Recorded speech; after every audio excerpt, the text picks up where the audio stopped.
You don't disrespect the person when you're trying to attack the problem. You don't disregard their feelings. You don't disregard their thoughts. You sit there and try to say, well, this is the problem I'm having. Let's try to figure out how we can get past this problem.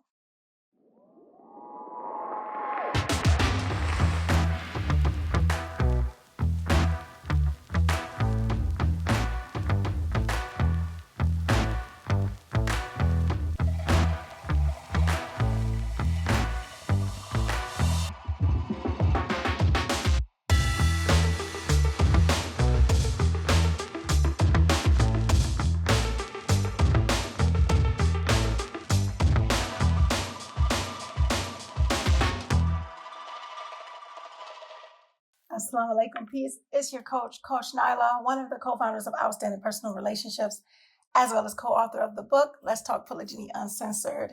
And in this video, now that you asked, but I'm going to tell you anyway, we are going to discuss handling conflicts in polygyny.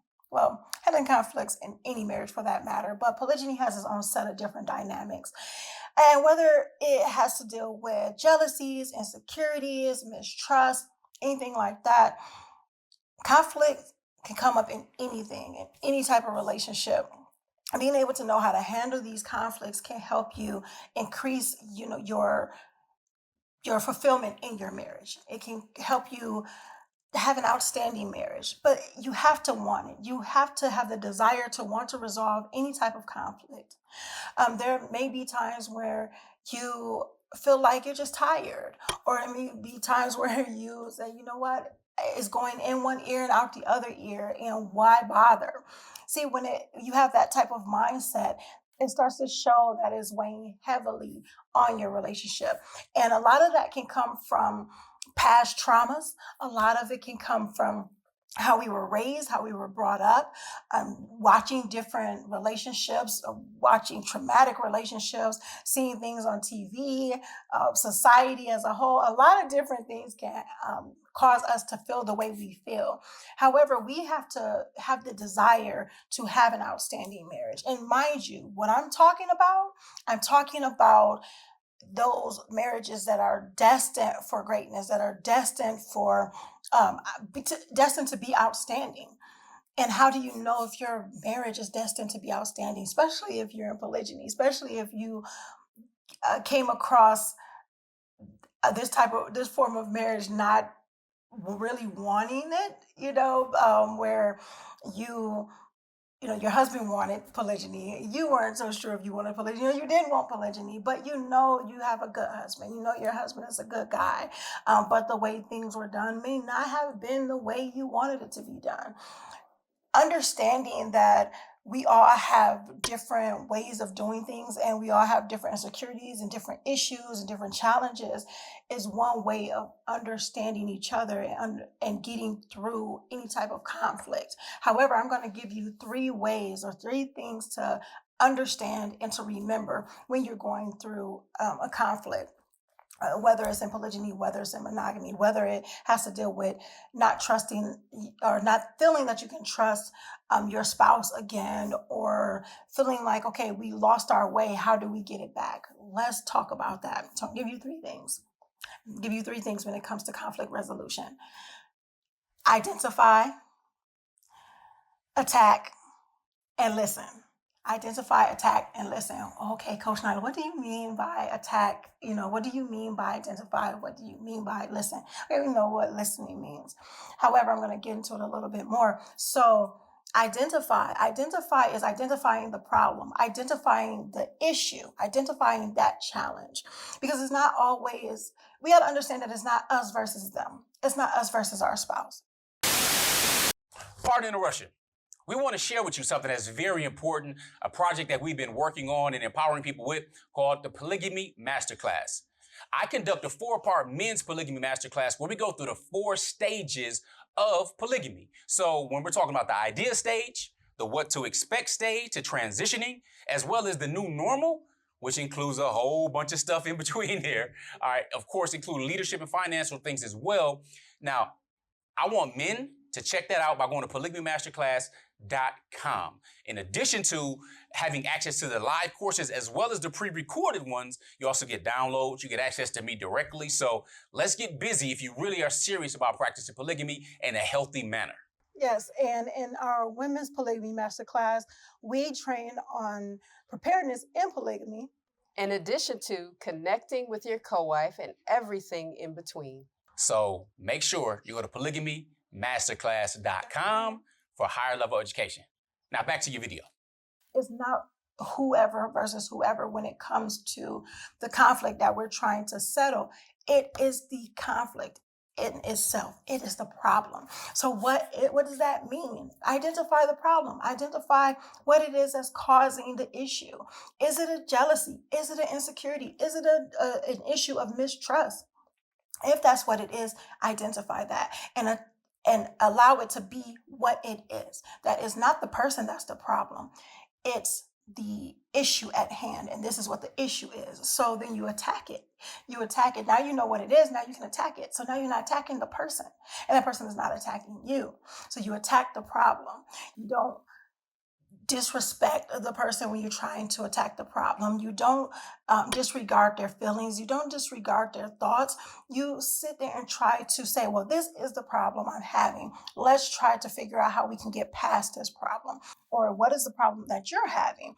Let's try to get past this problem. So you bring it out. And this is where courageous communication come in, because it's not going to always be easy. Sometimes identifying the problem can make the person feel like they're attacked. Attacking the problem may make the person feel like they're being attacked. But you want to make sure that you are really reiterating that it's about the problem or the behavior or something like that. And it's not to make a person feel like they're less than or trying to put them in a situation where they feel like they have to be defensive. So it's not about attacking them, it's about attacking the problem. And that's all around the board, whether it's another person that's trying to tell you what problem they're having with maybe something that you did or you said or you interpreted or whatever the case may be. So being able to listen. And then that's the next part, we go in, listen to understand. So we are trying to understand both sides. And if we are not able to have this full conversation without it being too heavy, without it causing some heated discussions, and sometimes the discussions are not going to be pretty. As I stated before, when you're dealing with a conflict, you have to have the difficult, uncomfortable conversation, and it may pull out insecurities, it may pull out ill feelings, it may pull out these things, but you want to be able to pull those things out so you can destroy them, so you can get them out of the way. So you want to make sure that you are identifying the problem, you're attacking the problem, and you are listening so you can understand, so you can come up with a solution to the problem and the conflict. And in addition to that, come up with something that can stop that conflict in its tracks if it was to come up again, or being able to identify it before it gets so crazy, or maybe even being able to say, oh, this is what it's looking like. This is a trigger. This is, one of those things that we don't want to do. And in order to fix it, we need to nip it in the bud. So this is our steps in nipping it in the bud. So being able to come up with that plan as well. Because as I stated before, it's not going to be all sunshine and rainbows, kittens and unicorns, and lollipops and gumdrops. It's just not going to be that way. However, we can make our relationships outstanding, make our marriages outstanding by being able to communicate courageously with one another, being able to identify the problem, not place blame, not have these crazy issues with one another like we're against each other. We're not against each other. We're supposed to be together.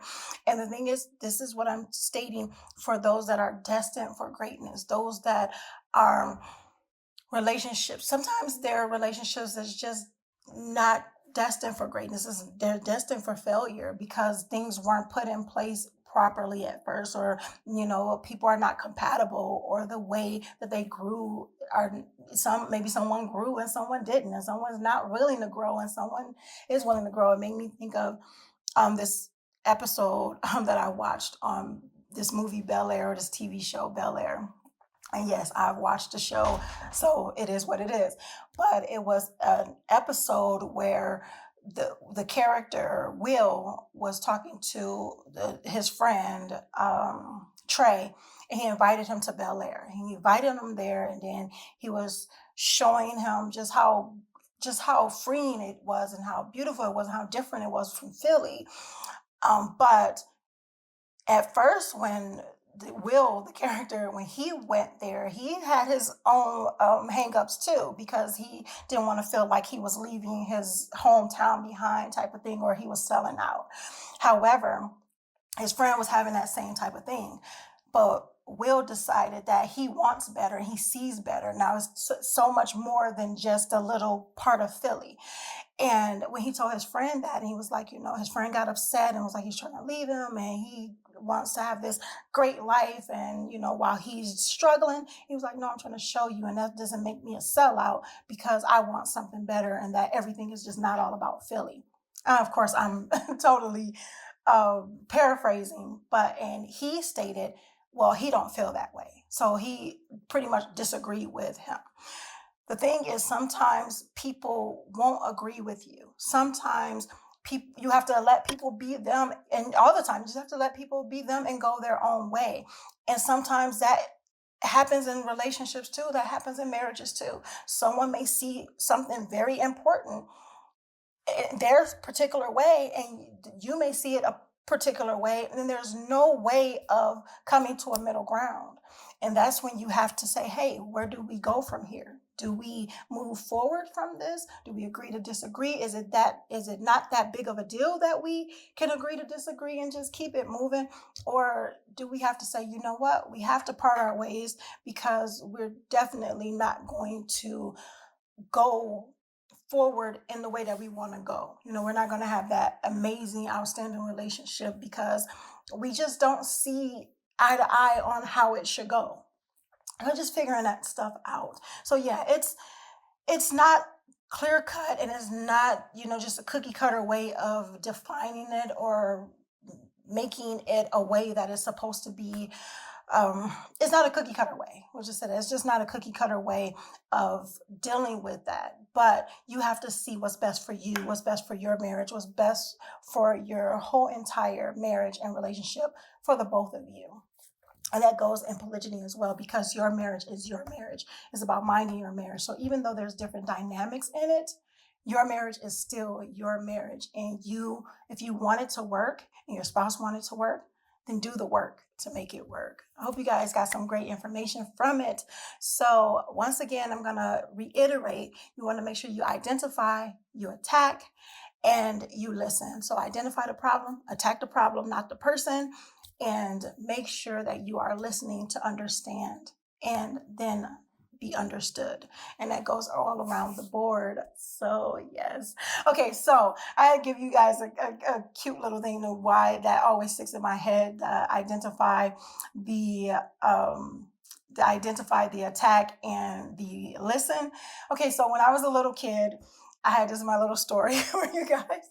When I was a little kid, I was in the 5th grade, and we had this conflict resolution rap, is what it was called. And I don't remember the whole thing, but I'm not going to rap to you guys, but I am going to give you the words that I can remember.